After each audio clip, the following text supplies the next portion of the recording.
In front of me Redmi Note 11, and I'll show you the face unlock test on this device.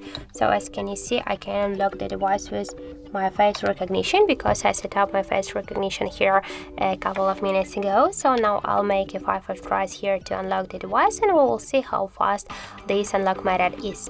So let's start.